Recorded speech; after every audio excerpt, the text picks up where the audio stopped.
Bom dia a todas e a todos. Eu vou só fazer aqui as boas-vindas a esta casa, que a maior parte das pessoas, pelo que eu estou a ver, já conhecem. Aqueles que ainda não tinham estado aqui, muito bem-vindos à casa do Ponto PT, à casa que nós chamamos de internet em Portugal. Portanto, se gostarem, repitam. Nós temos sempre esta porta aberta para falar destes temas que têm a ver connosco, mas também de outros que queiram trazer para a discussão aqui desta comunidade mais alargada. Para nós é muito importante, por um lado, somos associados da APDC e somos parceiros em imensas coisas. Obrigada ao Rogério, obrigada à Sandra por estarem aqui. Também VDA, obrigada ao Fernando Resina por aqui estar, por representar a VDA e por trazer este tema tão importante que tem a ver com cibersegurança. Para nós é importante, como sabe, o Ponto PT é uma infraestrutura crítica nacional. Somos nós que somos responsáveis pela manutenção da zona do Ponto PT, que é tão importante para o nosso dia a dia e que só perceberíamos se falhasse, coisa que nós garantidamente fazemos tudo para que não aconteça, e por isso é tão importante esta questão da cibersegurança. O Ponto PT, para além de ser uma infraestrutura crítica nacional, é considerado, no âmbito da NIS 2, um prestador de serviços essenciais. Somos há muito tempo reconhecidos pela norma ISO 27001. Desde há 2 anos que somos também reconhecidos com o selo de maturidade digital nível ouro. Aliás, fomos a entidade que primeiramente teve esta distinção no âmbito da cibersegurança e temos vindo a trabalhar muito, quer com os nossos congêneres europeus, e fazemos parte de um âmbito mais alargado que é o European TLD ISAC, que basicamente visa passar experiências que todos os TLDs têm vindo a perceber em termos de cibersegurança no âmbito europeu. Para nós é muito importante também esta troca de experiências, porque, como sabem, esta infraestrutura é uma coisa mundial, ou esperemos, pelo menos continua a ser, sempre muito global e pouco fragmentada, que é algo que se calhar lança aqui o repto de virmos a falar mais à frente da possível fragmentação da internet que pode acontecer com todas estas mudanças geopolíticas que estão na ordem do dia. Portanto, para nós é muito importante, vamos estar aqui também para vos ouvir, para ouvir os especialistas, também dar as boas-vindas à Huawei, que está aqui connosco hoje também e que tem sido nosso parceiro em muitos projetos, e ainda bem que estão aqui também. E, portanto, vou passar então a quem sabe do tema e vou passar também aqui ao Fernando Resina. Obrigada. Muito obrigado. Bom dia a todos. É um grande prazer estar nesta casa. Eu não conhecia, tem umas instalações magníficas e de facto um agradecimento à Ponto PT por nos receber aqui e vamos falar de cibersegurança no mundo digital e de facto estamos aqui num sítio certo, porque o Ponto PT é de facto uma entidade fundamental na gestão da nossa vida digital hoje em dia, e daí o agradecimento à VDA. É um prazer estar novamente com a PDC, obrigado ao Rogério e à Sandra, hoje para tratar de cibersegurança. De facto, os sistemas de informação são cada vez mais, no mundo digital, um elemento fundamental da nossa vivência, do nosso dia-a-dia. Não é só das empresas, dos Estados, dos governos, das administrações públicas, todos os organismos. E são fundamentais também porque tratam dos nossos dados e que os dados também se assumem, de facto, como um papel cada vez mais relevante. Já passámos o tempo em que se dizia que os dados eram o novo petróleo. Hoje em dia diz-se que os dados são o sangue das organizações e é do nosso sangue que estamos a falar, e é de tudo isto, da nossa segurança no mundo digital, de assegurar que a nossa vida todos os dias corre com os serviços que precisamos, com a segurança que precisamos, que aqui hoje estamos para falar. Daí o agradecimento pela iniciativa, ao Huawei também. Estávamos há pouco a falar, de facto estamos a entrar em novas épocas, a legislação tenta seguir de alguma forma aquilo que são as tendências, a evolução tecnológica e tentando regular aquilo que são os direitos fundamentais e garantir que os sistemas funcionam. Estávamos a falar de quantum computing, estamos a aproximar-nos de novas épocas que ainda desconhecemos o que se vai passar e como é que vamos ter que reagir, daí que estes temas são cada vez mais importantes e a União Europeia cada vez mais tem preocupado com eles. Daí um agradecimento uma vez mais por esta parceria com a APDC, por nos receberem aqui, e eu passo já a palavra ao Rogério. Muito obrigado, Fernando. Bom dia a todos. Eu É com muito gosto que estou aqui nesta abertura. Queria agradecer à doutora Luísa Lopes, em primeiro lugar, e ao .pt, por nos acolher aqui nestas instalações fantásticas e também é simbólico porque estamos a falar de cibersegurança, estamos a falar de segurança ao nível da internet e, portanto, o .pt, como já foi referido, é uma infraestrutura fundamental e por isso faz sentido nós estarmos aqui nesta casa. Também faz sentido uma parceria entre uma instituição como a APDC, que começou por ser uma associação de operadores de telecomunicações, mas hoje é uma associação de empresas do mundo digital, portanto, incluindo operadores de telecomunicações, de infraestruturas de telecomunicações, de correios, de mídia e as empresas do mundo digital em geral. E para nós faz sentido também a parceria com um gabinete de advogados, uma sociedade de advogados, porque hoje em dia muito do que é a nossa segurança no mundo digital e também física passa por aquilo que a gente conseguir fazer ou não fazer com estas tecnologias e portanto, o aspecto jurídico, formal, etc., é muito relevante para a análise dos problemas e, portanto, esta parceria faz muito sentido. Nós temos feito várias coisas em conjunto, temos discutido vários temas em conjunto e acho que trazemos muito valor por precisamente termos essa dualidade de perspectivas presentes da mesma forma. Todas as tecnologias podem ser bem e mal usadas. Hoje o grande problema é a inteligência artificial, por exemplo, mas é bom não nos esquecermos que nos anos 40 a Alemanha nazista estava prestes a conseguir ter a bomba atómica e as potências e as democracias ocidentais procuraram fazer essa corrida para chegarem primeiro a essa arma e ao mesmo tempo os exércitos aliados conseguiram desmantelar aquilo que poderia ter sido o local onde a bomba atómica iria aparecer pela primeira vez. E depois o que aconteceu foi que a energia nuclear ameaça hoje o planeta, portanto nós temos capacidade de nos destruir a todos, muitas vezes, com o número de ogivas que existem hoje, mas também temos a medicina nuclear e também temos a energia nuclear para a produção de eletricidade por fins pacíficos, talvez pela via da fusão nuclear, para sermos ainda mais sustentáveis. E, portanto, todas as tecnologias têm este problema. Podem ser bem, podem ser mal usadas, e a grande questão é como é que nós vamos usá-las. E acredito que não vai ser diferente desta vez. A grande diferença é que a evolução da tecnologia hoje é muito mais rápida, a comunidade científica é muito maior e muito mais interligada e, portanto, as coisas acontecem muito mais rapidamente, mas a dificuldade de as controlar é a mesma. A bomba atómica era para não usar, mas foi logo usada para conseguir a rendição do Japão. E, portanto, vamos ver, nem tudo o que se faz com as tecnologias de informação também é para fins pacíficos, e nós hoje já sabemos muitas das aplicações más que podemos ter com este tipo de tecnologia, e, portanto, analisarmos o que se pode fazer bem e como é que se pode impedir de fazer mal é um imperativo civilizacional, eu diria. E com isto passaria à Inês de Barros, da VDA, para fazer a introdução ao tema de hoje. Muito obrigado. Obrigada a todos.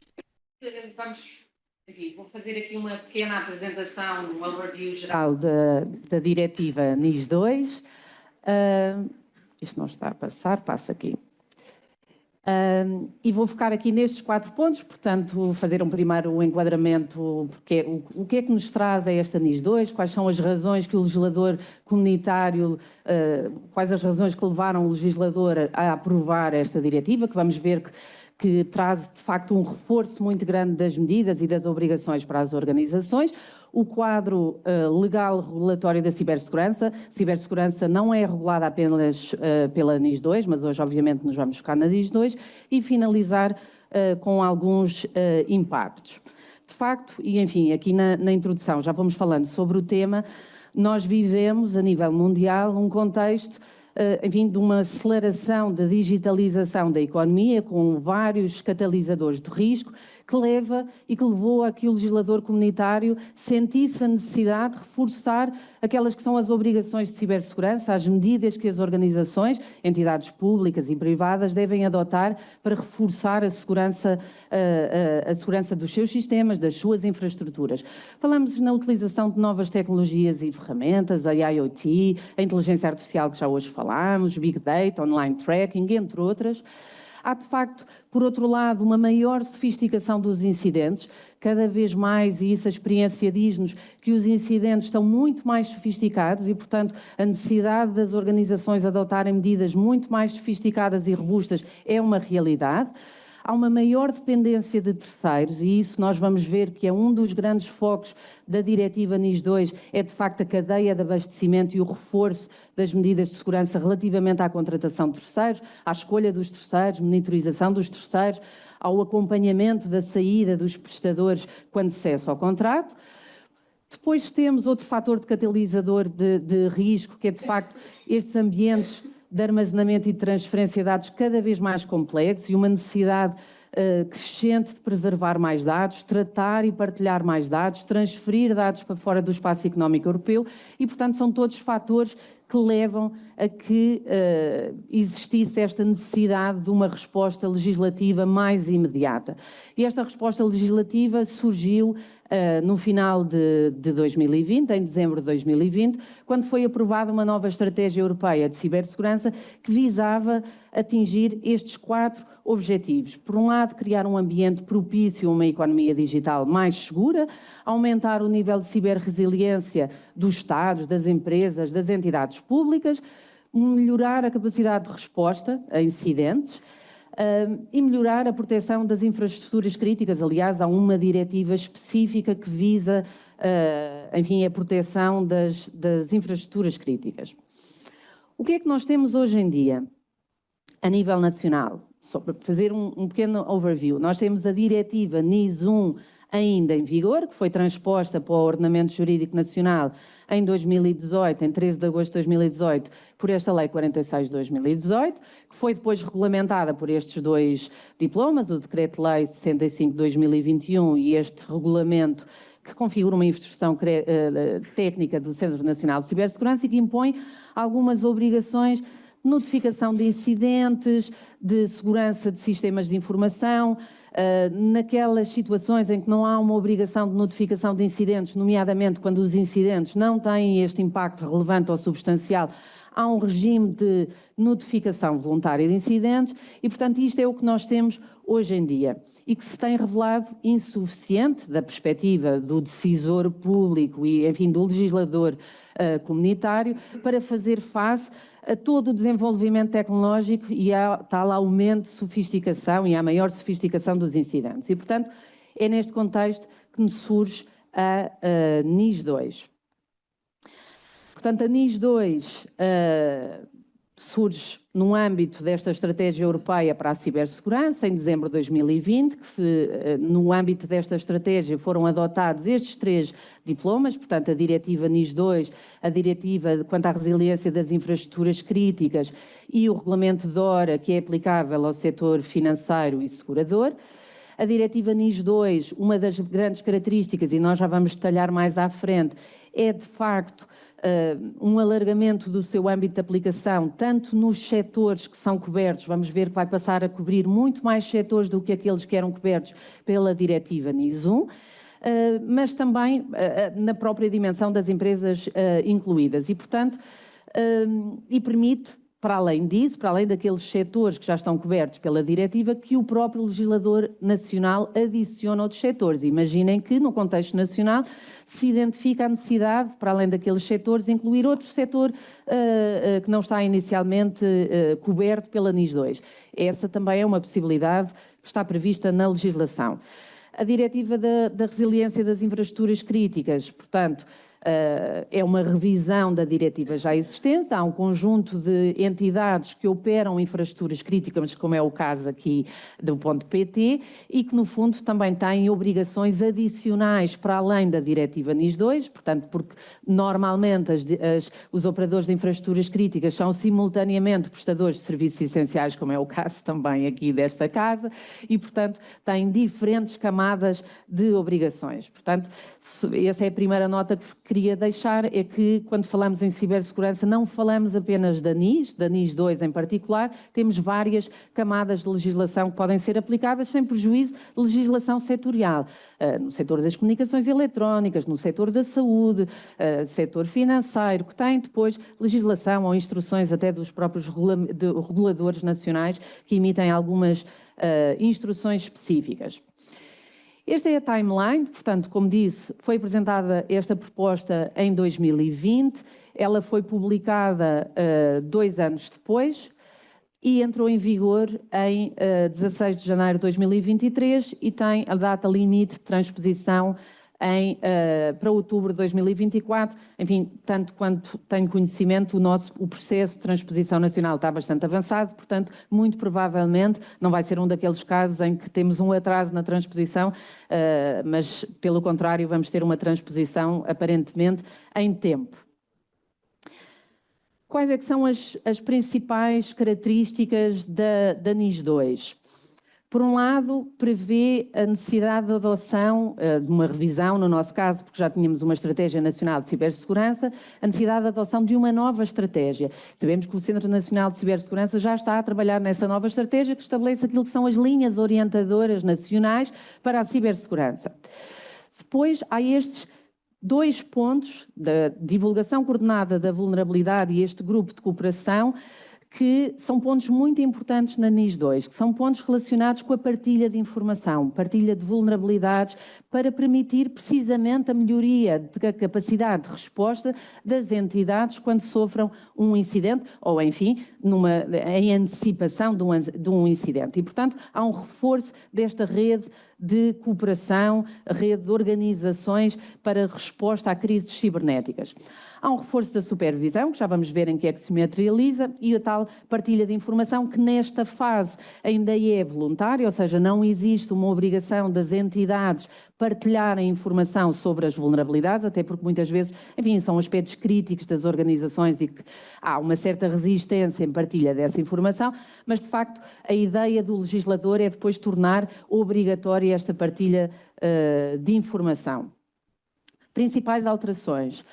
Há um alargamento do âmbito de aplicação. Mais setores vão ser incluídos, como o hidrogênio, a indústria farmacêutica, fornecedores de data centers, entre outros. Já vamos listar precisamente o que é que são.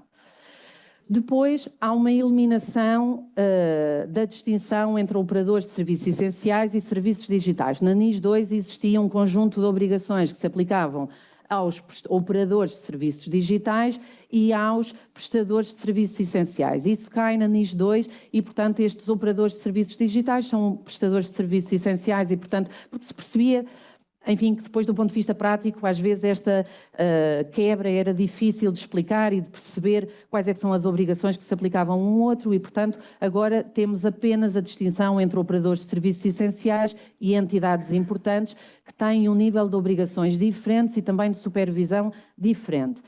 Há um reforço das medidas de segurança, há uma lista mínima de requisitos de cibersegurança que devem ser cumpridos sempre numa lógica de abordagem ao risco. Portanto, as medidas de segurança não há um catálogo, não são iguais para todo o tipo de obrigações, depende sempre de uma avaliação de risco, do que são as minhas vulnerabilidades, as minhas dependências de terceiros, os meus sistemas de informação, os meus ativos, para depois determinar aquilo que são as medidas mais adequadas, considerando um conjunto de fatores de risco. Há um reforço, como referi no início da apresentação, da proteção da cadeia de abastecimento. Percebeu-se que há uma grande dependência de terceiros, de prestadores de serviços e, portanto, que é necessário reforçar todas as regras de seleção, de acompanhamento, monitorização, auditoria, de reforço contratual em matéria de cibersegurança nestes terceiros. E depois, enfim, as regras de supervisão também vão ser mais estritas, harmonizando também as sanções aplicáveis, e estamos a falar de sanções, enfim, que podem, no seu limite máximo, atingir 10 milhões de euros ou 2% do volume global anual de negócios, consoante o valor que seja superior. E, portanto, há efetivamente aqui um reforço do quadro sancionatório. Olhando para os setores, isto era o que nós tínhamos na NIS 1, portanto, tínhamos, para além das entidades públicas, tínhamos estes operadores de serviços essenciais e os prestadores de serviços digitais, e com a NIS 2, portanto, passamos a ter isto. Operadores de serviços essenciais, todos estes setores, o que está marcado a verde são os novos setores, portanto, há de facto aqui um alargamento considerável dos setores, e depois entidades importantes que também estão cobertas pela NIS 2, também têm um conjunto de obrigações, mas é uma lógica de supervisão diferente. Já vamos ver, enquanto que nas operadores de serviços essenciais há uma regulação mais estrita do supervisor, nas entidades importantes há uma regulação ex post e, portanto, só na sequência, de facto, enfim, depois da implementação é que existe aqui um acompanhamento por parte do regulador. Quais são as principais disposições? Por um lado, a NIS 2 reforça esta necessidade de adoção de medidas de gestão de risco de cibersegurança com responsabilidade da administração. Estas medidas devem ser aprovadas pela administração com obrigações específicas do órgão de administração, com obrigações de formação. As avaliações coordenadas a nível da União dos riscos de segurança de cadeias de abastecimento críticas. Portanto, a tal lógica de partilha de informação e de uma ação coordenada a nível da União, em que permite fazer estas avaliações a nível europeu. Obrigação de notificação de incidentes com impacto significativo, e já vamos ver, estas obrigações de notificação vão ter 4 camadas. Há 4 níveis de notificação que devem ser feitas, de facto vai ser muito exigente para as organizações. Vai ser criado um sistemas europeus de certificação, que podem ser inclusivamente impostos a algumas entidades. Nós já temos alguns sistemas de certificação, mas de facto vão ser reforçados também neste contexto. E depois a tal partilha de informação nesta fase, como referi, a título voluntário. Focando-nos aqui no tema da gestão de riscos de cibersegurança. A ideia é que as organizações tenham uma abordagem proativa no que diz respeito à gestão de riscos de cibersegurança e que inclua, desde logo, a adoção de políticas de segurança de informação, mas não só.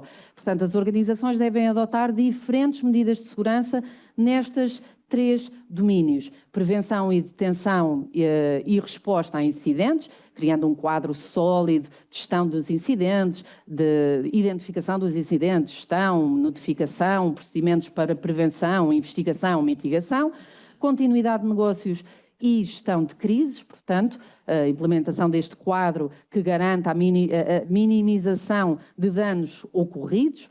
E depois, enfim, no domínio, novamente, da segurança da cadeia de abastecimento, gestão de riscos associados a terceiros. Quanto à responsabilidade da administração, e esta é de facto uma grande distinção relativamente ao quadro legislativo anterior e tem sido uma das características dos diferentes diplomas que a nível europeu têm sido aprovados. É de facto perceber-se aqui este reforço ou esta responsabilização da administração pela aprovação de políticas e uma responsabilização direta dos membros do órgão da administração, que devem aprovar e supervisionar a aplicação das medidas e responsabilizar-se pelas infrações que sejam cometidas pela organização. E são obrigados a frequentar de forma regular ações de formação relativamente ao tema da cibersegurança. Portanto, há de facto aqui um reforço da administração, ou, aliás, da responsabilidade da administração neste domínio. Notificação de incidentes. Como referi, há de facto um reforço das obrigações, são muito mais exigentes no que diz respeito à notificação de incidentes, tendo estes 4 camadas, 4 fases de notificação. Temos um alerta rápido que deve ser notificado sem demora injustificada e, em qualquer caso, no prazo de 24 horas após a tomada de conhecimento do incidente, que se deve identificar desde logo se este incidente significativo foi provocado por atos ilícitos ou maliciosos e se é suscetível de ter um impacto transfronteiriço, precisamente para permitir a tal partilha de informação dentro da União. Depois temos uma segunda notificação, o mais tardar 72 horas após um incidente. Podemos ter um relatório intercalar, emitido a pedido da Autoridade Nacional competente, enfim, destacando aqui atualizações importantes, porque, enfim, todos sabemos que os incidentes são evolutivos e, portanto, estamos sempre a receber novas informações, e depois um relatório final emitido no prazo máximo de um mês após um incidente ter sido resolvido, devendo incluir uma descrição exaustiva do incidente e as medidas que a organização tomou para responder a um incidente e para evitar, enfim, que outros incidentes semelhantes se venham a verificar. E isto é muito importante, e este relatório final, porque de alguma forma compromete, obviamente, a organização relativamente às medidas que foram adotadas para fazer face a estes incidentes.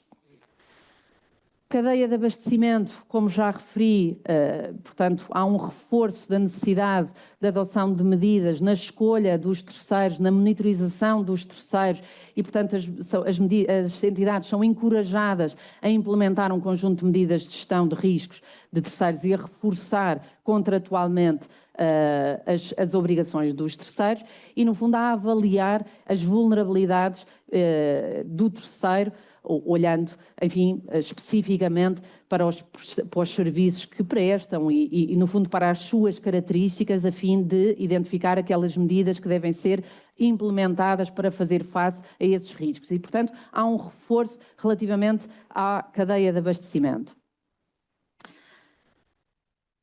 Para finalizar, as principais características. A nível da supervisão, como referi no início da sessão, temos, de facto, um reforço. E há uma distinção entre prestadores de serviços essenciais e entidades importantes. Portanto, os prestadores de serviços essenciais estão sujeitos a uma supervisão nos termos habituais, portanto, as autoridades podem realizar inspeções aleatórias, auditorias, análises de segurança para verificar, no fundo, as vulnerabilidades e se estão a implementar ou não aquelas medidas que são as mais adequadas, e as entidades importantes estão sujeitas a uma supervisão mais ligeira, portanto, em caso de provas ou indícios de incumprimento e, portanto, são níveis de supervisão distintos.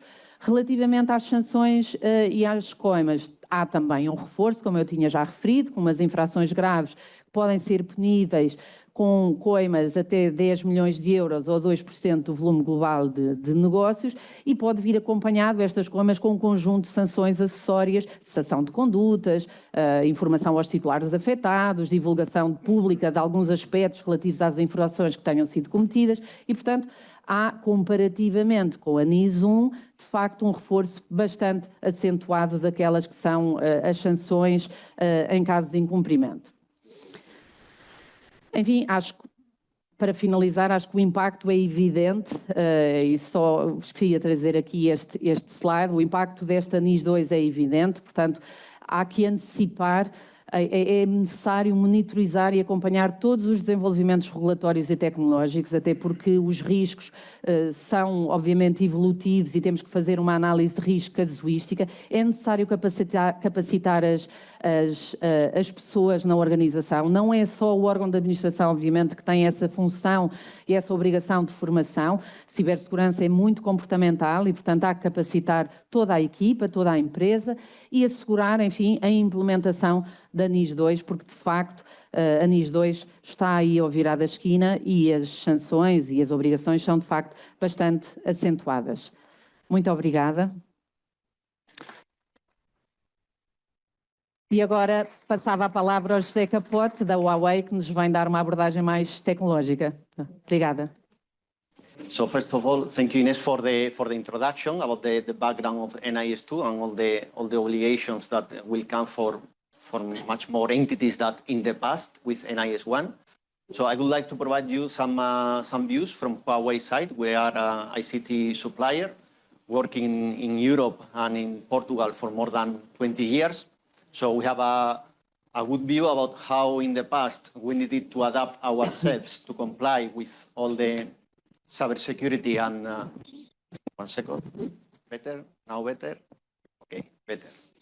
So we have experience in the past about how to comply with all the European and Portugal regulation from the cybersecurity point of view, but also from the privacy. And now we are also paying a lot of attention to all the new regulation, like today's NIS1, NIS2, but also to the Cyber Resilience Act and other regulations like 5G, etc. So having said that, let's focus on NIS2, in NIS2, sorry. First of all, we have some recommendations for entities that suddenly they could be in scope, and this is the key thing. Suddenly, they will be in scope. It's not true. We all know the NIS2 content from December 22. At least we all know the final content. We have also known some drafts in advance. So we know all the entities that should be in scope are already aware about the new compliance obligations, but we need to start working, all of us, because we are also part of the supply chain of those entities. And we have some insights about that. For entities that will be in scope, essential and important, the first thing is to be aware, as I mentioned, of all the legislative, of all the regulation, depending on what you are doing in your market, depending on the vertical, depending on how technical your company is, depending on you are developing your own digital products or you are just buying to others, you need to be aware about what obligations will apply to you and what other obligations will apply to your suppliers. Okay, so clear differentiation, and let's start thinking on how to implement this in the contract management, for example. Second recommendation, focus on certification. If you are an entity in a scope of NIS2, and in the future, if you are also in a scope of other regulation, you need to be aware that in the future, I say in the future, but should be already available, European Cybersecurity Agency, ENISA, will have to start delivering the promise of new harmonized certifications to assess, to evaluate the cybersecurity of products and services, okay? So if you are an entity in a scope, you should be aware of those potential new schemes, certifications, because again, suddenly, it's not really suddenly, it will take probably 1 year or even more, you will have to prepare to adapt to those new certifications. So this is the second recommendation. The third one is sectorial or vertical collaboration. Today, this is an example how in the industry, in the digital industry, or in the different verticals, all the companies working on similar domains, we can share our view. Because at the end, what we want is to increase the resilience of our market and to increase the resilience of every vertical. To increase the resilience, we need a functioning system. We don't need just a regulation saying very complex things. We need to implement those obligations. So to make the system work, we need to listen, all of us, and we need the regulator to listen to the industry. Okay? This is the third regulation. And now if we focus on some insights about how the authorities and the market authorities or the regulator could implement NIS2 in every member state. The first idea is that, as Ines mentioned, the cybersecurity should be managed in a risk-based approach. Not all the verticals, not all the entities, depending on the size, depending on the type of products they use, not all of them are the same level of critical. Having said that, the regulators cannot afford to require to all the entities the same type of requirements. For example, if you define new certification requirements, you could define different levels. Depending on the criticality of the entity or the product or the service, you could require a different level. So this will make more affordable the requirement, for example, for medium enterprises.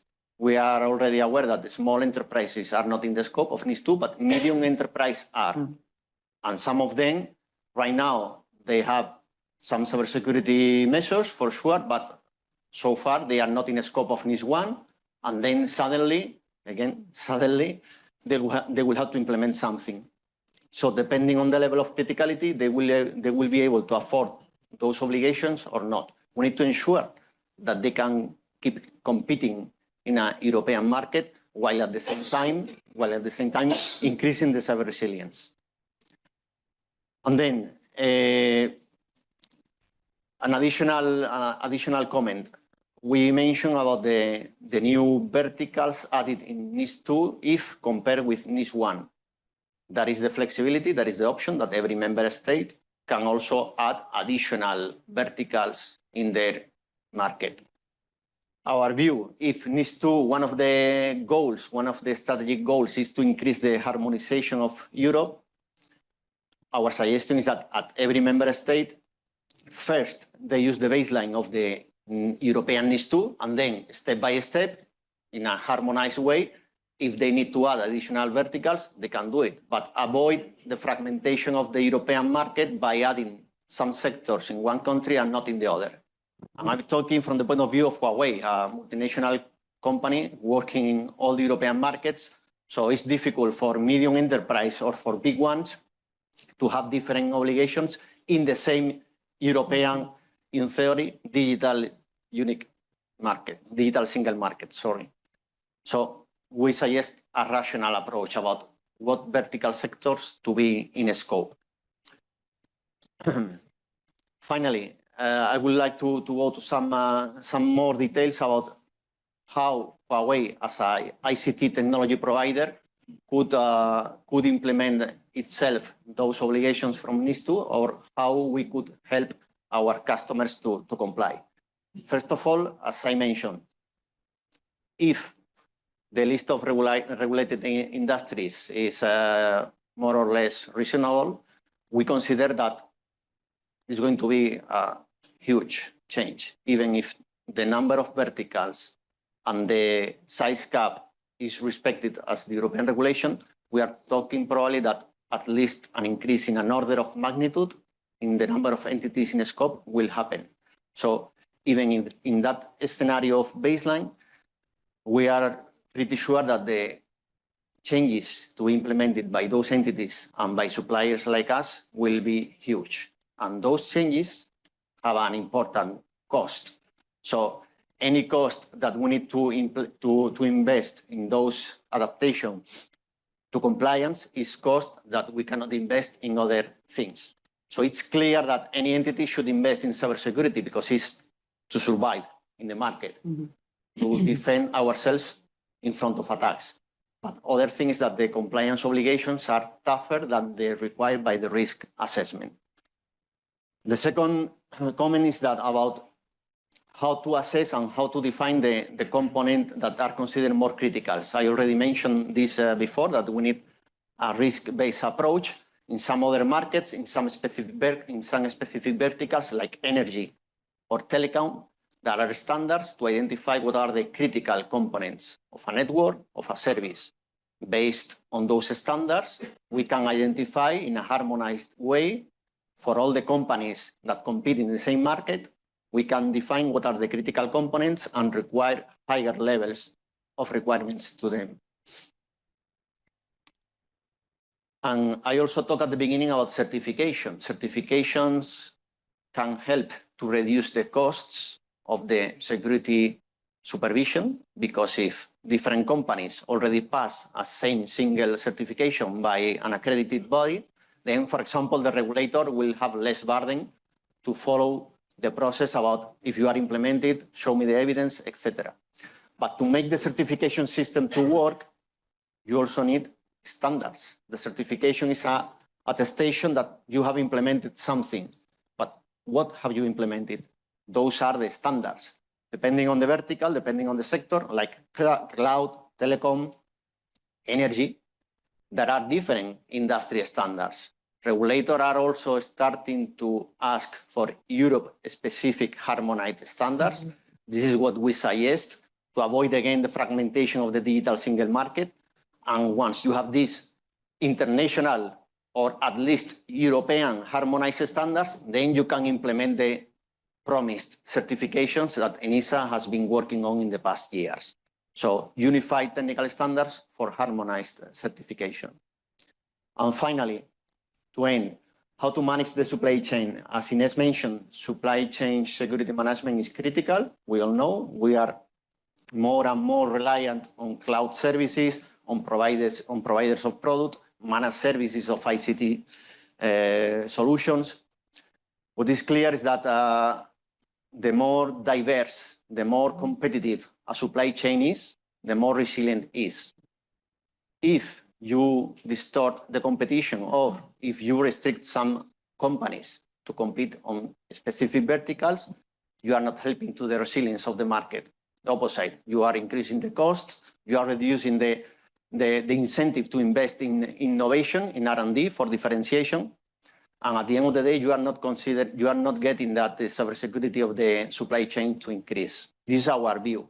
What we suggest is that if you are concerned about the supply chain, and we are all aware that this is a key control point, you should apply what I mentioned, unify the standards, define the certifications you want. At least from Huawei, we are not afraid of that. We are the more evaluated company. No major incident in more than 20 years working in Europe. So any certification that Europe or Portugal define, we will comply with that for ourselves if we are needs to entity in a scope or as a supplier to entities in a scope. So this is the presentation I wanted to do. Thank you so much. Dia. Já estou aqui acompanhada de Tiago, vamos fazer aqui a moderação agora.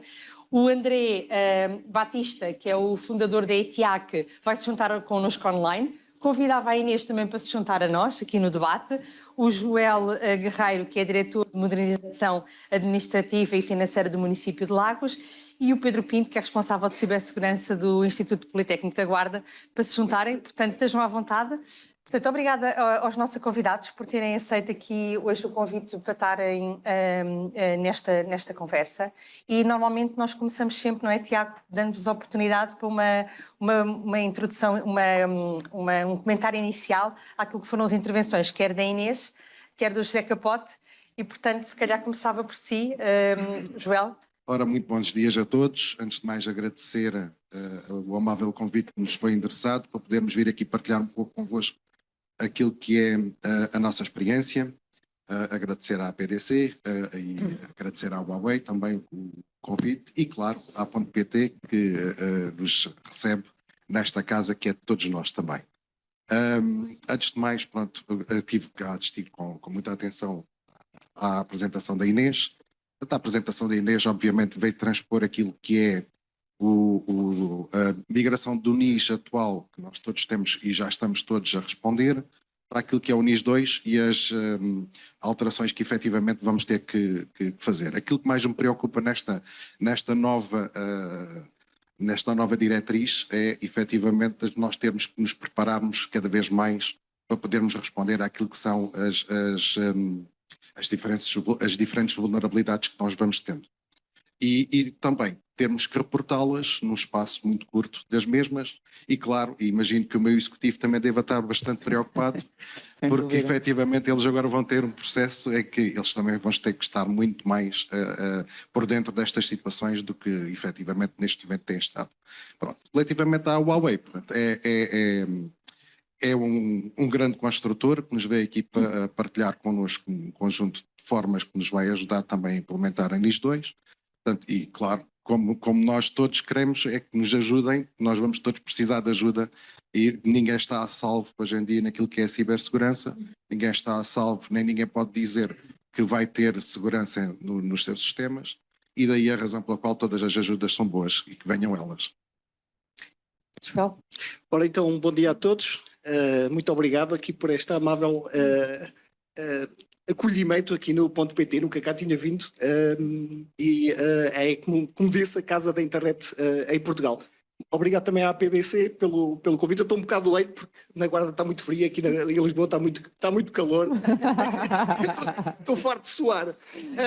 Deixa-me contar só aqui uma coisa muito rápida. No fim de semana, na Páscoa, eu gosto sempre de preparar estas coisas e gosto sempre de ler aquilo que as outras pessoas dizem. E passei pelo Facebook e eu disse, olha, está aqui um podcast super interessante, até estou com sorte, é sobre a NIS 2. E quando eu contei aqui da Inês, olha, deixo aqui a sugestão para ouvir, são 12 minutos, né? Onde a Inês, tal como fez aqui, brilhantemente apresentou tudo sobre aquilo que é preciso saber sobre a NIS 2. Relativamente ao Huawei, também já tenho acompanhado ao longo do tempo digamos, análise da NIS 2 e a possibilidade das pessoas perceberem o que é que vem aí. Como foi aqui referido, de facto, a NIS 2 tem um alargamento em termos de entidades. Em Portugal serão cerca de 5.000, pelos cálculos que me foi dado pelo Centro Nacional de Cibersegurança. Ou seja, há uma multiplicação quase por 10 em termos de entidades. Até agora eram 460 e poderá chegar então a 5.000. A nível europeu são cerca de 160.000. Okay? Depois há a questão da responsabilidade que eu acho que é fundamental. Eu, como responsável de cibersegurança, que de facto é uma função interessante, mas é uma coisa estranha, né? Porque não há legislação propriamente não é propriamente uma função que nós podemos exercer, não é remunerada, acarreta um conjunto de responsabilidades elevadíssimo, e é mais uma coisa para nós fazermos, né? Tal como sermos contactos permanentes na instituição. Eu sou contacto permanente, sou também responsável na área da cibersegurança, e uma das minhas maiores dificuldades é pôr as coisas no terreno. Porquê? Porque a gestão de topo não está envolvida. E são de áreas completamente diferentes. Ou seja, a tecnologia para eles é uma coisa que existe, né? As instituições, eu sou de uma instituição de ensino superior, a tecnologia é uma coisa muito importante, mas de facto, quando nós não conseguimos, não forçamos a que a gestão de topo esteja envolvida, porque eu, enquanto responsável de cibersegurança, não posso decidir propriamente nada. Aquilo tem que vir lá de cima. Por isso acho que é uma das características e uma das medidas que eu acho que é super importante.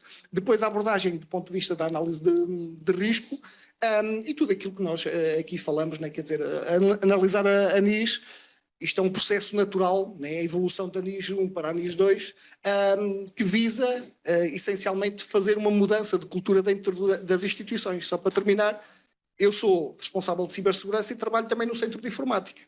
Então, imaginem que, por exemplo, há um problema dentro da minha instituição e eu, como responsável de informática, ou seja, Pedro Pinto, responsável de cibersegurança, tenho que falar ao Pedro Pinto, responsável pelo TI, e tenho um conflito de interesses. Né? Quer dizer, e ainda posso chamar a responsabilidade a mim. Ou seja, isto obriga que, de facto, as instituições mudem, têm que mudar. Isto é uma questão cultural, é uma questão de hierarquia. É preciso criar, se calhar, novos departamentos, os GRCs, né, de Governance, de Risk e Compliance. Mas isto é preciso mudar, porque senão também não podemos estar a fazer tudo e mais alguma coisa e não conseguimos atingir aquilo que, de facto, depois estas diretivas nos obrigam a fazer. E toda esta questão da colaboração que é fundamental, que já vamos falar aqui mais para a frente. Então, se calhar passava então agora a palavra ao André Batista, CTO da ETIAC, que já se juntou a nós online, acho que já o conseguimos ver. Olá, conseguem-me ouvir? Sim, perfeito.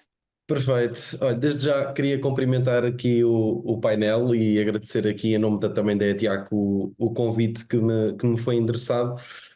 Pronto, em primeiro lugar, em relação aqui ao comentário das intervenções anteriores, eu gostaria muito de comentar, mas tivemos aqui uns problemas que felizmente foram resolvidos e eu acabei por infelizmente perder as outras intervenções e tive que entrar um bocadinho mais tarde, mas tenho a certeza que pelo menos os oradores que eu conheço foram, e por aquilo que já foi dito, portanto, já se abordaram aqui um conjunto de pontos muito significativos em relação ao principal tema deste debate também, que tem a ver com a diretiva.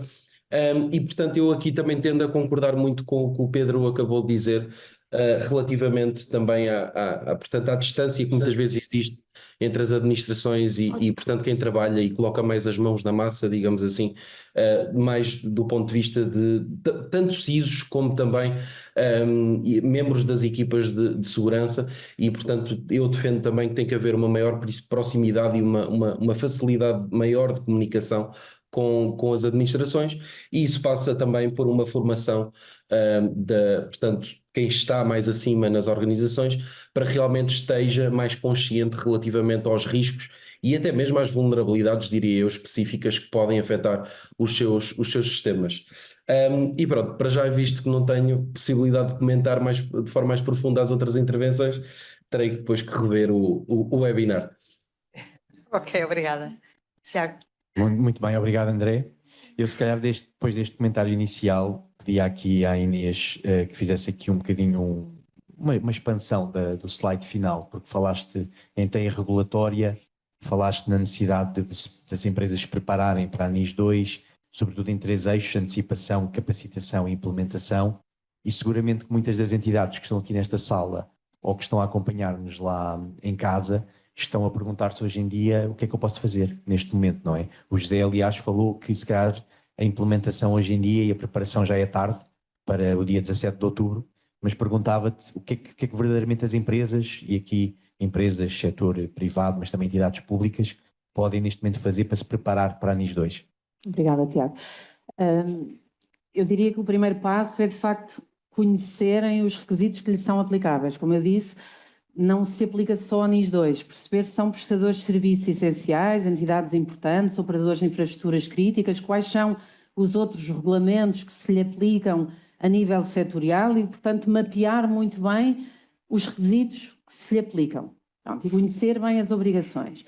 Fazendo isso, perceber o que é que eu já tenho implementado dentro de casa e o que é que tenho que implementar. No fundo, fazer um gap analysis e perceber onde é que eu quero chegar e o que é que eu já tenho implementado, e estabelecer ali um roadmap de implementação com obrigações.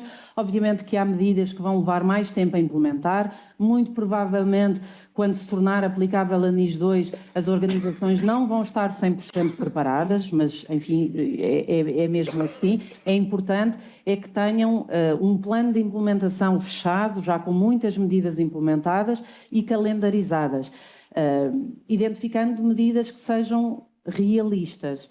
E isto é um ponto muito importante, porque muitas vezes, enfim, até porque a própria NIS 2 tem aquela abordagem de gestão de risco, o tal risk-based approach, eu não posso implementar todo o tipo de medidas iguais, se calhar, em todas as minhas atividades. Identificar aqueles que são os meus processos mais críticos, porque as medidas vão ser também diferentes desses processos. Portanto, identificar os requisitos, ter um plano de implementação e começar a implementar ao mesmo tempo da própria implementação, a tal ideia de capacitação. Isto é absolutamente fundamental, capacitar a organização, e eu acho que aqui, e o ponto que o Pedro estava a referir, e o André também, da dificuldade, no fundo, de alinhamento com a administração, a NIS 2 vai-nos responder a isso, responsabilizando diretamente a administração, e, portanto, o buy-in da administração é muito mais fácil de vender o caso, porque, efetivamente, no final do dia vão ser responsáveis, e, portanto, é muito importante, e se calhar diria começar por aí, depois de ter mapeado as obrigações, é apresentar à administração aquilo que vai impactar a organização e as suas responsabilidades. Obrigado. Foi pela maneira mais dura, mas às vezes tem que ser, responsabilizando a administração. Se calhar aqui para o Joel, agradecendo novamente a presença, o Joel está aqui a representar a perspectiva de uma entidade pública, o município de Lagos, já tem algumas obrigações no âmbito da NIS 1, provavelmente agora reforçadas no âmbito da NIS 2, portanto perguntava-lhe, na preparação que seguramente estão a fazer para a implementação deste regime, que, como a Inês disse e o José também, não é apenas esta diretiva, é muito mais complexo, é uma teia, um puzzle legislativo. Que dificuldades ou que maiores dificuldades é que têm sentido nessa implementação e como é que se estão a preparar agora também para o dia 17 de outubro? Bem, então eu devo dizer que sou um privilegiado, comparativamente com os colegas que aqui estão. Sou mesmo privilegiado. Tenho um executivo que está muito presente, que quer nos acompanhar nisto e que, acima de tudo, nos dá força para que nós possamos implementar aquilo que é a segurança da autarquia. Portanto, e nesse aspecto sou muito privilegiado. E ainda tenho outra sorte, que é termos um município com uma saúde financeira bastante boa, o que nos permite também nós podermos fazer investimentos. Obviamente não vamos fazer investimentos maus, mas temos obviamente que ter algum cuidado com o investimento público, mas permite-nos fazer investimentos a nível infraestrutural e a nível de segurança que se calhar outras entidades terão mais dificuldade de fazer. Relativamente às dificuldades propriamente ditas, são mais humanas do que propriamente físicas ou tecnológicas. A questão física e tecnológica, portanto, obviamente, com esta facilidade que nós temos ao nível financeiro e de apoio do Executivo, permite-nos fazer muita coisa e permite-nos fazer bem. Agora, relativamente à parte humana, é muito mais complicado porque arranjar pessoas que tenham conhecimento da área da cibersegurança torna-se cada vez mais complicado.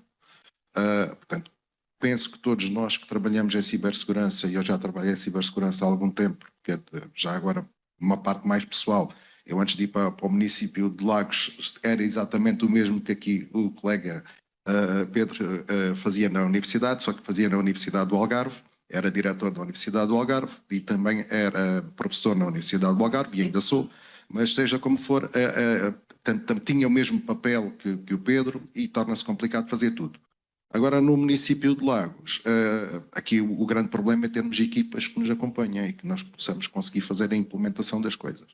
Depois, há outra área que é muito fundamental, que é toda a gente recebe e-mails, toda a gente recebe phishing, toda a gente recebe tudo e mais alguma coisa, o que significa que nós temos que andar sempre a capacitar e a formar as pessoas no sentido de não cometerem erros. Só por curiosidade, ainda ontem foi recepcionado um mail na parte financeira e que por acaso, e devido à formação que nós demos, não se fez um pagamento a uma entidade que estava a falsificar um pedido de pagamento. E isto são coisas complicadas, porque imagina numa área financeira em que se recebe milhares de faturas todos os dias, ter a capacidade de analisar que aquilo é um e-mail fraudulento de um pagamento, que efetivamente ainda por cima vinha com o nome da pessoa certa, com o valor certo, o que significa que aquela entidade foi, desculpa a expressão, hackeada, portanto, e efetivamente aquilo chegou-nos direitinho, o nome estava correto, estava tudo. A única coisa que estava diferente naquele e-mail, até com português correto, a única coisa que estava diferente naquele e-mail é que o nome da pessoa que vinha, depois no fim, era o nome da nossa funcionária dos serviços financeiros. E aí, obviamente, disparou todos os alarmes e para tudo. Porque só tínhamos pago. E já aconteceu no passado termos pago a uma entidade que não era. Porque as pessoas, obviamente, não andam a olhar para os domínios, não andam a olhar para nada do que têm que olhar, não é? E isto tem que haver aqui uma sensibilização. O grande problema hoje em dia é humano, acho eu. Obrigado. Não era uma brincadeira do dia 1 de Abril, de facto. Era mais sério. Mas a parte da capacitação e da formação, aliás, temos aqui o Pedro do Instituto Politécnico da Guarda, que eu acho que nos pode falar muito sobre isto, não é? Já falámos aqui, cibersegurança é muito cultural, é muito comportamental, é muito necessidade de capacitação. Há, de facto, um déficit de formação nesta área e também qual é o contributo que o Instituto Politécnico da Guarda está a dar para essa vertente? Ora bem, o Politécnico da Guarda foi a primeira instituição a criar um CTESP na área da cibersegurança. Isto foi feito há uns anos. Na altura ninguém acreditava que a cibersegurança fosse uma área que era preciso mesmo olhar. Isto foi feito comigo e com uma colega que infelizmente até partiu recentemente, e deixo aqui uma homenagem porque foi ela, e porque é muito bom ter mulheres na área da cibersegurança, que é outra coisa que temos um déficit. E então nós criamos o primeiro CTESP e no início as pessoas não ligavam muito àquele curso, davam mais prioridade a cursos como na área do data center, na área da programação, na área do desenvolvimento web e outras coisas. Com o tempo nós fomos apostando cada vez mais, depois veio a pandemia que nos fez olhar para esta área com outros olhos e teve outra procura, e hoje em dia temos os cursos completamente cheios, ou seja, sempre que abram destes cursos na área da cibersegurança, eles enchem. E nós este ano vamos também abrir um mestrado na área da cibersegurança. Pronto, à parte disto, nós estamos neste momento ligados ao Centro Nacional de Cibersegurança com uma coisa que chama-se Academy, que estamos a tentar formar cerca de 10 mil pessoas até 2026 e temos tido uma procura brutal e estamos na Guarda e as coisas estão a correr muito bem. Já formamos quase 150 pessoas em 3 meses e há uma procura mesmo de facto enorme. O que é que eu ainda sinto? Que é esta questão, voltando à parte cultural, que é, se calhar, em Lisboa, as empresas que estão aqui instaladas olham para a cibersegurança de uma forma completamente diferente do que as empresas do interior. Porque ainda não precisam, não é preciso olhar para a cibersegurança, não vai acontecer, nem. Ainda têm um pouco, se calhar, essa ideia. E eu digo isto porquê? Porque, por exemplo, nós formamos cerca de 30 pessoas por cada curso desse de CTESP, e depois é difícil arranjar estágio para eles. Porquê? Porque as empresas acham que é difícil, que não faz sentido Não é uma ainda, né? Não é uma prioridade prioridade. Se eu, os mesmos alunos, pedir aqui para as empresas de Lisboa, todos querem malta da cibersegurança. Porque, apesar de ser um CTESP, eu costumo dizer isto, o mundo da cibersegurança tem duas partes. Tem a parte mais técnica, né? Ou seja, alguém que de facto domina os sistemas. Temos ali o André, que é bastante conhecido nessa área da parte mais técnica e sabe lidar. E depois temos toda aquela parte que também os informáticos tiveram que se adaptar e passar a saber de legislação, que é uma coisa que não é propriamente a nossa área, mas que é preciso pôr estes procedimentos e estratégias a funcionar dentro das instituições. Pronto, e aquilo que nós fazemos, tentamos preparar os nossos alunos para a parte mais técnica, ou seja, saber fazer testes de penetração, saber fazer port scans, fazer blue teams, red teams, essas coisas todas. Mas também ensinamos olhamos para o quadro nacional de referência de cibersegurança do Centro Nacional de Cibersegurança, fazemos gestão de risco, levantamento de ativos, que é para eles também perceberem, ou seja, quando acabam o curso, estão quase formatados para ser um responsável na área da cibersegurança. Pronto, e tem sido assim um pouco. Além disso, nós estamos também, só para terminar, estamos ligados a esta questão da colaboração que a própria NIS 2 quase obriga, que é fundamental, né? A partilha dos IOCs, que são os indicadores de comprometimento, ou seja, quando nós olhamos para os logs e percebemos que há ali um padrão de ataque, né? Então esses logs têm que ser partilhados pelas instituições para perceber se de facto está a acontecer também na nossa ou se os devemos bloquear. Esta colaboração é fundamental e por isso é que nós, por exemplo, lá no Politécnico estamos também ligados a entidades como a MetaRede, que ainda a seguir a este evento irei para outro evento que também está aqui a acontecer em Lisboa. Estamos ligados ao Centro Nacional de Cibersegurança, estamos ligados ao INCIBE, que é o Centro de Cibersegurança Espanhol, com um projeto que está a acontecer ali na zona do interior, ou seja, zona da Guarda, ali da Raia e também Salamanca. Estamos a trabalhar em conjunto com eles, porque só assim é que nós conseguimos ter, de facto, know-how para percebermos o que é que acontece no mundo e para estarmos cada vez mais protegidos. E é aquilo que estamos aqui a fazer hoje, né? Que é partilhar aqui uma série de dicas, experiências, essas coisas todas. Força! Obrigado, Pedro. Eu passava agora ao André, que também tem esta vertente, além de especialista na área, tem a vertente de formação, também dá aulas no mestrado no Porto, neste caso não na Guarda, mas já está um bocadinho mais avançada e a TIAC já está mais no domínio de demonstrar às empresas quais devem ser as suas prioridades ou quais podem ser as suas prioridades. E por isso já tem aqui um portfólio de produtos interessantes no site, o Machine Ethical Hacking, o Human Ethical Hacking. Achei interessante que no site é dito que até se poderia dispensar a palavra ethical ou ethic aqui, mas que o hacking ainda tem aqui um sentido um bocadinho pejorativo, não é? E, portanto, se calhar ainda é preciso aqui introduzir o tema ético. Mas no âmbito da ligação que a ETIAC tem aos clientes, perguntava-te, André, quais têm sido as principais dificuldades ou problemas que têm encontrado no trabalho que têm desenvolvido aqui com o vosso portfólio de clientes, que hoje em dia já vai muito além de Portugal.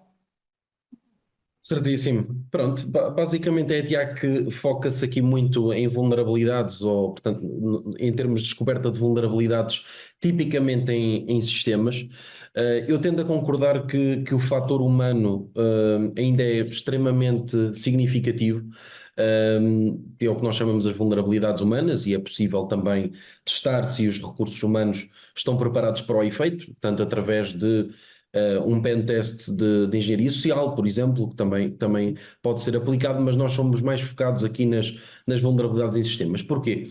Porque nós estamos a assistir a uma transição digital já há bastantes anos, e até há poucos anos até muito acelerada, com uma digitalização crescente de cada vez mais operações. E desse ponto de vista, nós focamos aqui muito no núcleo do problema e da indústria, que basicamente passa por identificar vulnerabilidades e corrigi-las do outro lado, sendo que tudo o que está à volta, desde a formação, compliance, são camadas mais high level face a essa raiz do problema. E ainda a pergunta que foi colocada relativamente às principais dores ou dificuldades dos clientes.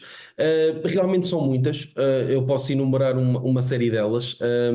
Portanto, temos desde a falta clara de consciencialização para temas de cibersegurança, E quanto mais alta a posição ou na hierarquia organizacional, mais clara muitas vezes é essa a falta de consciencialização, o que esta norma para os setores que visa realmente vai e tenho esperança que vai colmatar. Depois temos o problema de haver recursos também limitados.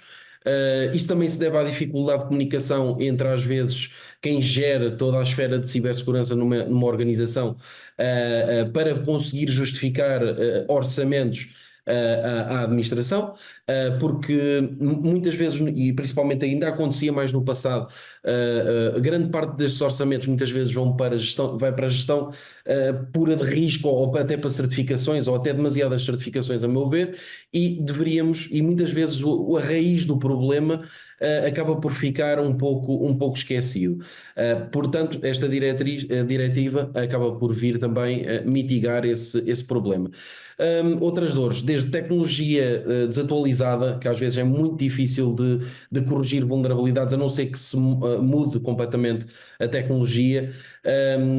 Identificação e gestão contínua de ativos, por exemplo, também, que também a diretiva fala também como uma obrigatoriedade, portanto, e é um dos pontos em que a ETIAC também oferece, é a identificação e gestão contínua de ativos digitais que estão expostos na internet por parte das organizações. Há organizações que são muito grandes e um dos principais problemas que estamos a resolver é otimizar também recursos humanos e financeiros na identificação e gestão desses ativos, que em média cerca de 30% ou mais de 30% das superfícies de ataque são desconhecidas até às organizações, principalmente as grandes organizações.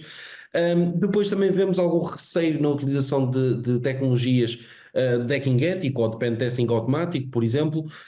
Ainda há algum receio, e há algum receio também dos elementos de várias equipas que muitas vezes têm algum medo de demonstrar a camadas superiores que havia ali uma vulnerabilidade, porque essas camadas superiores às vezes vão colocar o seu próprio trabalho em causa, e essas camadas acima têm que perceber que identificar vulnerabilidades e críticas é bom, porque nós estamos a prevenir algo que poderia acontecer no futuro, no presente, de forma controlada.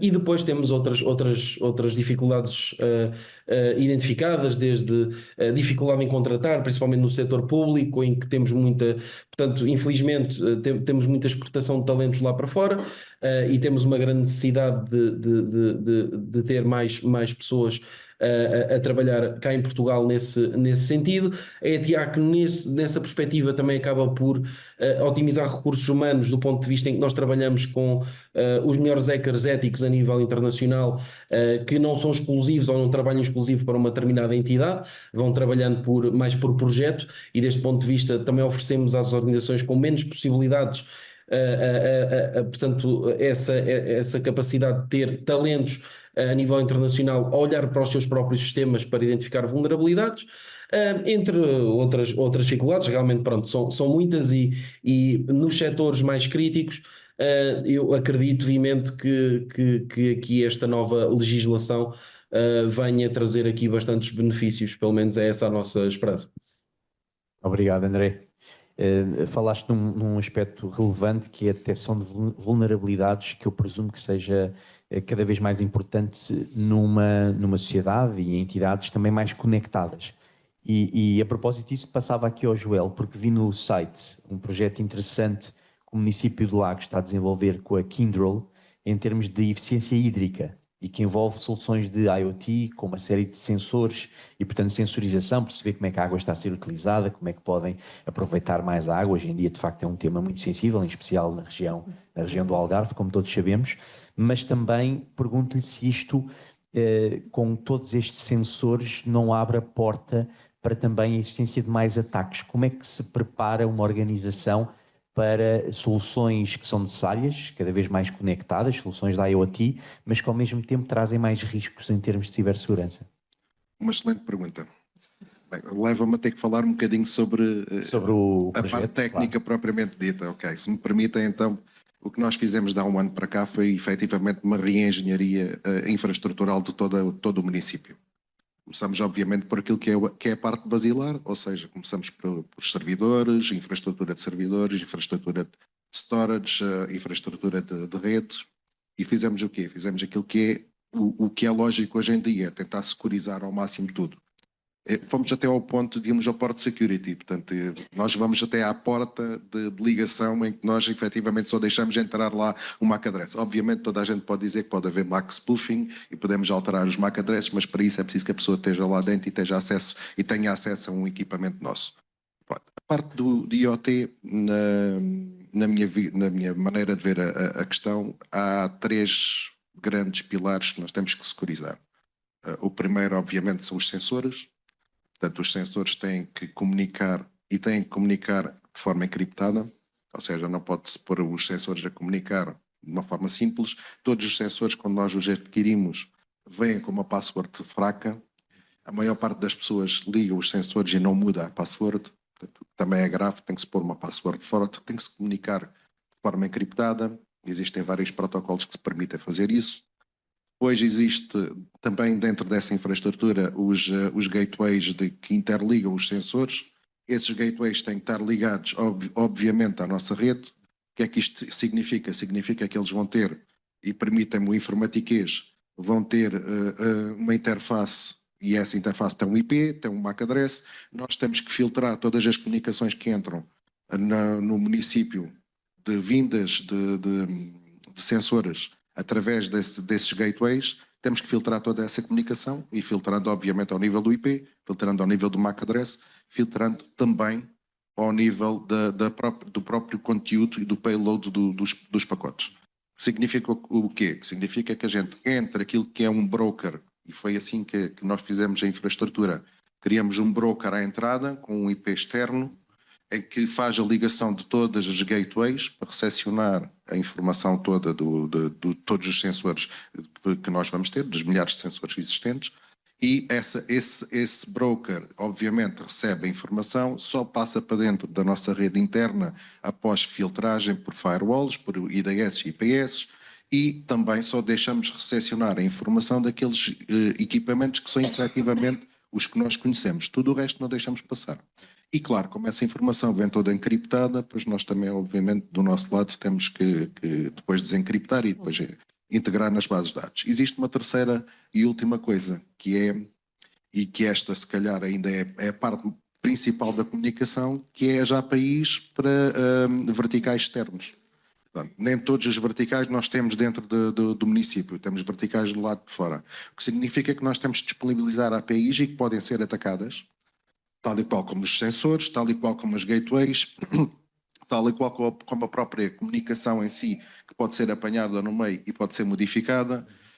No caso dos sensores, e já vou voltar através da API, no caso dos sensores, temos sensores atuadores. O que é que isto significa? Significa que nós estamos a atuar mediante determinadas coisas que possam acontecer em determinado vertical. No caso das águas, imaginem que há uma ruptura, é detectada uma ruptura, nós automaticamente paramos e desligamos, através de um sensor atuador, desligamos aquela conduta para aquela área. O que é que isso significa? Significa que aquela área obviamente deixa de ter água. Mas por outro lado não estamos a perder água e aqui a questão da perda da água é muito importante para nós. Agora, imaginem que se alguém acede a esse sensor e consegue manipulá-lo. É uma desgraça.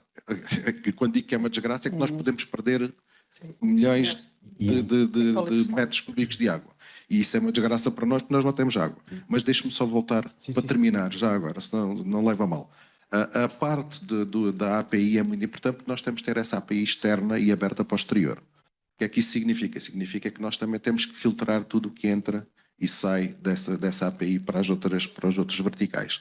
Obviamente também temos que ter comunicações e aí criamos túneis encriptados para podermos recepcionar essa informação, para não deixarmos, obviamente, em plain text que circule informação de dentro e para fora do nosso município. Claro.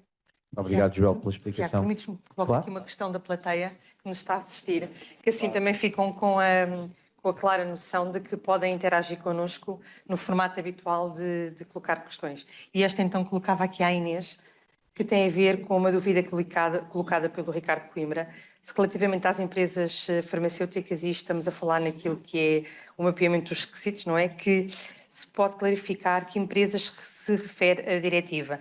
São empresas com instalações de produção de medicamentos ou também as suas filiais puramente comerciais?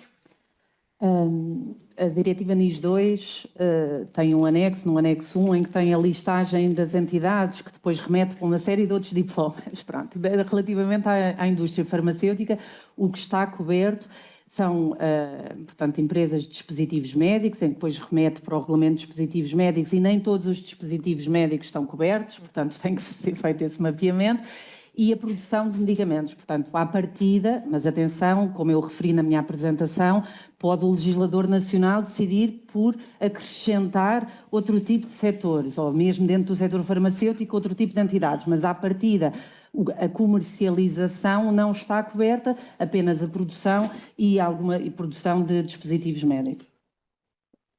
Obrigada. Obrigado. Sim, quem tiver questões pode colocar via chat. A Sandra estava a ver, obrigado.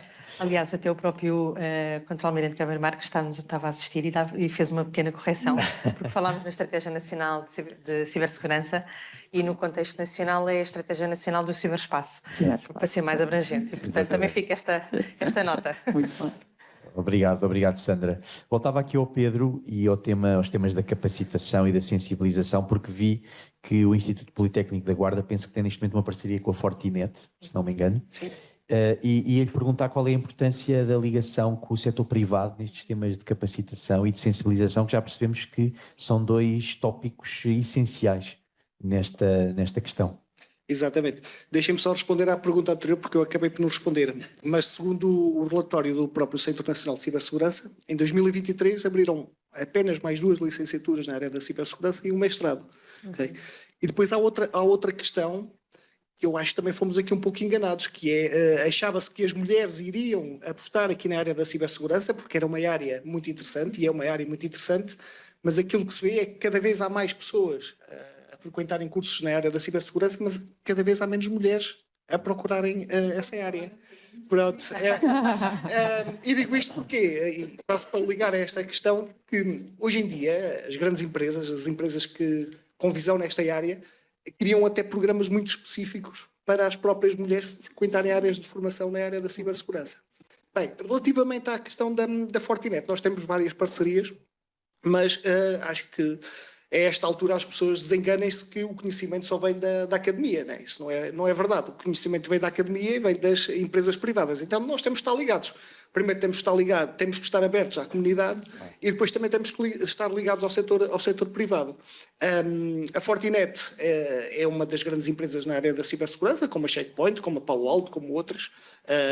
Também já estivemos ali ligados e estamos ligados com a ETIAC.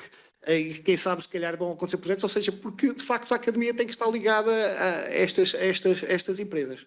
No caso da Fortinet, nós aquilo que fizemos foi, eles têm uma academia de cibersegurança, e nós formamos logo ali um conjunto de pessoas. Aliás, recentemente a própria Fortinet passou a disponibilizar a sua academia para a Europa, para integrar um programa qualquer, e eles querem formar cerca de 75 mil pessoas. Pronto, nós aqui em Portugal temos o Centro Nacional de Cibersegurança, que, como eu já disse, quer-se formar cerca de 10 mil pessoas até 2026, e ainda há outro projeto do próprio Centro Nacional de Cibersegurança, que é a C-Network, que se querem criar polos no país para que, de certa forma, se descentralize esta questão da cibersegurança e possa ser tratada de uma forma mais local.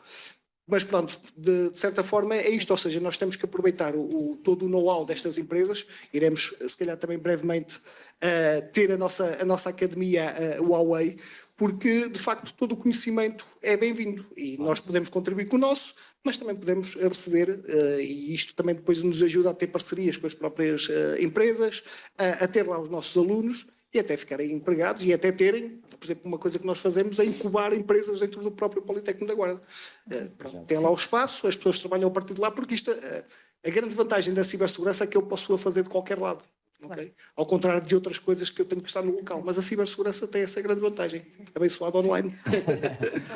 Tiago e Pedro, a propósito, o programa Upskill também, nós também temos lá. Também se envolve no Politécnico da Guarda, também em estreita parceria com empresas que vocês lá têm incubadas, justamente por este ecossistema que... Exatamente. E desde a primeira edição que nós também temos tido uma oferta formativa, não na dimensão que desejaríamos ou que anteciparíamos que fosse, mas temos tido pelo menos sempre uma turma de redes e cibersegurança. Sim. Mas efetivamente anteciparíamos que as empresas solicitassem mais recursos nessa área, uma vez que é uma carência apontada. Mas estamos nesta fase agora, também lanço aqui o repto a quem nos estiver a assistir, estamos nesta fase agora a receber os pedidos das empresas para lançar as turmas e, portanto, quem sabe que a gente os possa contactar claro. para fazer uma turma.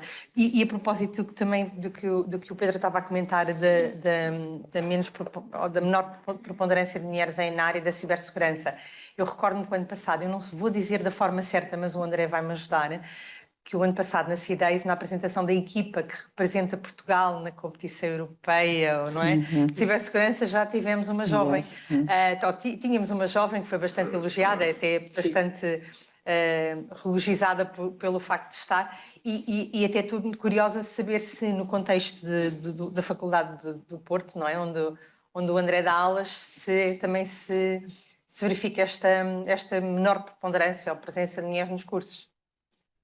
Sim, sem dúvida. No mestrado em Segurança Informática temos tido uma adesão crescente de mulheres a juntarem-se, o que é bastante bom. Portanto, nos primeiros dias do mestrado penso que não havia nenhuma, depois quando eu entrei já havia uma, e agora realmente temos um maior equilíbrio entre homens e mulheres no mestrado também em Segurança. Sim. Perfeito. São boas notícias do Norte. Sim, sem dúvida, sem dúvida. Se calhar, aproveitando só para fazer uma última pergunta ao André, já estamos a aproximar-nos aqui do nosso tempo final. Uma pergunta, se calhar, num tom um bocadinho provocatório, porque falámos aqui bastante da sensibilização e da necessidade de alertar empresas, órgãos de administração, de direção, para a necessidade de uma maior aposta na cibersegurança. E, portanto, se calhar perguntava-te o que é um fator mais indutor deste comportamento? É ter uma legislação como a NIS 2 que prevê de facto responsabilização da administração, multas muito pesadas, como a Inês disse, 10 milhões de euros ou 2% do volume de negócios anual, ou ainda assim é mais indutor de comportamentos ter um evento significativo de cibersegurança que possa trazer um dano reputacional muito significativo? Da vossa experiência, o que é que tem trazido, digamos assim, mais consciencialização do tema? Bem, isto é uma questão muito discutível, sem dúvida. Pronto, qual é que é aqui a nossa visão? Em primeiro lugar, e antes de estabelecer aqui uma comparação, e também devido ao que eu estava a dizer também na intervenção anterior, portanto, há uma consciencialização natural para estas temáticas, à medida que nós vamos utilizando cada vez mais tecnologia. Não tem nada a ver com ataques ou com legislações, quer dizer, legislações em termos da formação acaba por contribuir, mas em termos da consciencialização a nível pessoal dos trabalhadores, à medida que vão utilizando também a nível pessoal cada vez mais as tecnologias, faz com que haja aqui uma maior compreensão relativamente aos vetores que nos vão chegando por diferentes vias, desde SMS, pedir pagamentos, e-mails e não sei o quê. Agora, em relação a o que é que induz aqui mais comportamentos, se a legislação ou os ataques. Portanto, vamos lá ver. A legislação acaba por contribuir para a alteração de comportamentos, levanta discussões, obriga à formação pronto, neste caso, estamos a falar da NIS 2 especificamente, formação também de camadas superiores nas organizações para temas mais técnicos, no meu entendimento, para haver uma maior proatividade também. Portanto, isso faz com que realmente haja uma indução e uma alteração de comportamento significativa, e eu acredito que seja uma das melhores formas de combater o problema. Agora, em relação aos ataques, obviamente que o efeito é imediato e direto, quando estamos a falar de ataques que realmente são muito impactantes para as organizações. Agora, o ataque pode ser extremamente disruptivo e até matar negócios, portanto não preciso estar aqui a dizer o óbvio, que esta não é uma abordagem de todo desejável. E também o custo reputacional, o custo de reparação, o custo de recuperação também inerente a um eventual ataque, também é significativo. Agora, se virmos os ataques reais como um vírus na internet, basicamente nós temos aqui o que nós consideramos aqui o sistema imunitário na internet para nós. É o ético. Porquê? Porque acaba por ser um catalisador para a ação imediata que, quando combinado com tudo aquilo que a legislação traz, Por um lado, há um foco no core da indústria, nas vulnerabilidades e nas correções dos problemas a nível dos sistemas e também das pessoas que trabalham com eles. Combinando estes dois e retirando os ataques da equação, isto é o mais indutor de comportamentos, a meu ver, possível. Porquê? Porque se nós trouxermos um ataque que é controlado, que é ético, que é autorizado, com o intuito de reconstruir um sistema da melhor maneira possível, quando a administração sabe que podia ser possível chegar ali àquela aplicação que acabou por ir para a produção e não devia ter ido, etc, etc, ou um sistema que está exposto para a internet e não devia estar dentro de uma rede interna, etc, acaba por despertar ali uma consciencialização muito mais técnica face ao problema e que faz com que realmente, tal como o José também estava a falar, e se isto acontecer, e se aquele sistema for desrompido, etc. Quando quem gera este tipo de organizações ganha esta consciência, acaba por ser, a meu ver, dos fatores mais indutores de comportamento e que também a NIS2 vem trazer também de acordo com aquilo que está estabelecido para os setores que visa. Mas, a meu ver, a NIS2 acaba por ser até muito relevante a nível europeu, também do ponto de vista dos sistemas críticos, que tem que haver efetivamente uma maior proatividade a defender os sistemas críticos, porque realmente podem desromper aqui a nossa sociedade. Portanto, eu penso que em relação a esta pergunta é muito, muito discutível, mas obviamente que prefiro que vamos pelo hacking ético e pela legislação, retirando os ataques da equação. Obrigado, André. Gostei especialmente da referência ao sistema imunitário da internet. Parece-me aqui uma boa analogia. Sandra, eu acho que chegámos ao fim do nosso tempo. Sim. Há por acaso aqui só um último comentário do contra-almirante Gameiro Marques a dizer em relação à contratação das mulheres e à participação das mulheres na cibersegurança, em contrapartida das últimas 10 contratações para o Centro Nacional de Cibersegurança, 8 foram mulheres. Sim, Portanto, Sim, claro, Luísa, ainda temos.